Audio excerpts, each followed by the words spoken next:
अस्सलाम वालेकुम जी। आज आप लोग बनाने जा रहे हैं बहुत ही मज़ेदार सब्ज़ी। इसका नाम है आलू और मटर की सब्ज़ी। सबसे पहले आपको चाहिए यहाँ पर तेल, 1/3 कप जितना तेल है मेरे पास, ठीक है। इसमें अब आप डालेंगे ज़ीरा 1.5 टीस्पून और साथ में बीच में जाएगा प्याज, एक बड़े साइज़ का प्याज है, इसे आपने फाइनली जो है स्लाइस कर लेना है। फ्लेम हाई पर रखेंगे और यहाँ पे जो हमने प्याज को अच्छे से गोल्डन कलर करना है। तो जैसे ही गोल्डन होता है तो मैं आपको दिखाती हूँ नेक्स्ट। मुकम्मल लिखी हुई रेसिपी के लिए यूट्यूब की वीडियो के नीचे चेक करें या फिर वीडियो के ऊपर लिंक को चेक करें, जो कि आपको सीधे मेरे वेबसाइट cookWithFaiza.net पर ले जाएगा।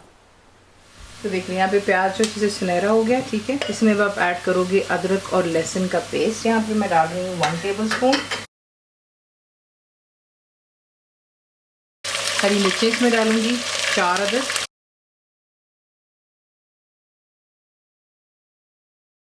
यहाँ पर इसको सिर्फ आपने जो है अदरक लहसुन को थोड़ा सा बीच में भून जाने देने में अबाउट 2 to 3 मिनट्स दे दें। इसमें ये है कि अच्छे से जो उसका कच्चापन जो है ख़त्म हो जाएगा और जो एक खुशबू होती है वो भी ख़त्म हो जाएगी इसके कच्चेपन की, ठीक है। तो 2 से 3 मिनट देते हैं। फ्लेम चूज़ करके अभी तक हाई पर है और उसके बाद दिखाते हैं नेक्स्ट स्टेप। अब इसमें हम ऐड करेंगे टमाटर,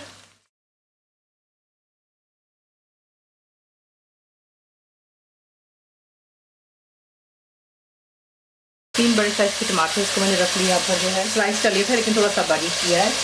इसमें जाएगा एस्पोटीडा 1/4 टीस्पून का, धनिया पाउडर जाएगा 1 टेबलस्पून भरकर है, हल्दी इसमें जाएगी 1/2 टीस्पून, पिसी हुई लाल मिर्चें 1.5 टीस्पून भरकर है, नमक 1.5 टीस्पून भरकर है, ठीक है। आप नमक मिर्चें जो है आपको हर वीडियो में यही कहती हूँ कि जो ऑप्शन है वो आपकी अपनी होती है, ज़्यादा ये कम करने की।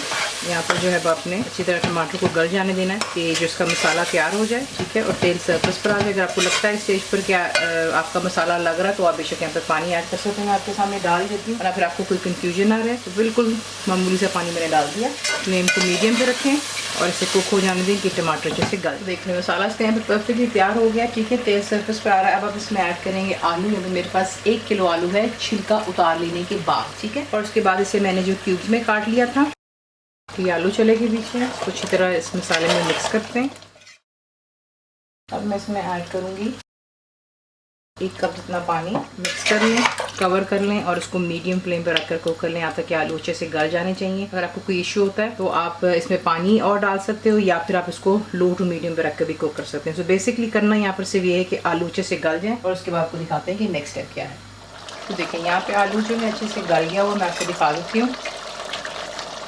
देखें, ठीक है, थोड़ी सी इसमें कसर है, वो बाकी जो है मटर के साथ हो जाएगा, वरना फिर कि आलू ओवर कुक हो जाएंगे। तो यहाँ पर मटर मैं फ्रोज़न इस्तेमाल कर रही हूँ और ये ज़्यादा आप कुक कर सकते हैं। मैं इसमें इस्तेमाल कर रही हूँ 2 कप जितने। तो अच्छे से मिक्स करते हैं। मिक्स कर लेने के बाद यहाँ पर मैं पानी ऐड करूँगी दोबारा से, सिर्फ 1/2 कप जितना पानी डाल रही हूँ ताकि जो है मटर भी अच्छे से, ऑल्दो फ्रोज़न थे, इसे मैंने सिर्फ निकाल करके फ्रीज़र से गर्म पानी में 10 मिनट के लिए छोड़ दिया था और उसके बाद जो है पानी ड्रेन कर लिया था और उसको ठंडे पानी में रखा ताकि इसका कलर ना चेंज हो जाए। तो आधे कप इसमें पानी डाला और इसको जो है यहाँ पर लो टू मीडियम के बिल्कुल दरमियान में रखेंगे इसे, इतना कि जो है मटर के अंदर में जो जायका है मटर का शोरबे में आ जाना चाहिए। अब यहाँ पे आपकी अपनी चॉइस है कि आप इसको पतला ग्रेवी रखेंगे या थोड़ा इसको गाढ़ा कर लेंगे, ठीक है ना। अगर आपने इसको गाढ़ा करना तो आप पानी को जो है अपनी कंसिस्टेंसी या टेक्सचर के मुताबिक उसको ड्राई कर सकते हैं, और अगर आपने इसमें थोड़ा सा ग्रेवी रखना तो आप पानी और ऐड कर सकते हैं। तो उसको थोड़ा सा यहाँ पे कुक करने देती हूँ, रफली अबाउट 3-4 मिनट इसको दूंगी मैं और उसके बाद आपको दिखाती हूँ नेक्स्ट। यहाँ पे डन हो गया। इसमें डालेंगे हरा धनिया, और सा डाल रही हूँ रफली अबाउट 4-5 टेबलस्पून जितना है। गरम मसाला मेरा होममेड है 1 टीस्पून जाएगा, और बीच में जाती है कसूरी मेथी 2 टीस्पून भरकर है। कुछ इसमें मैंने मिक्स कर लिया।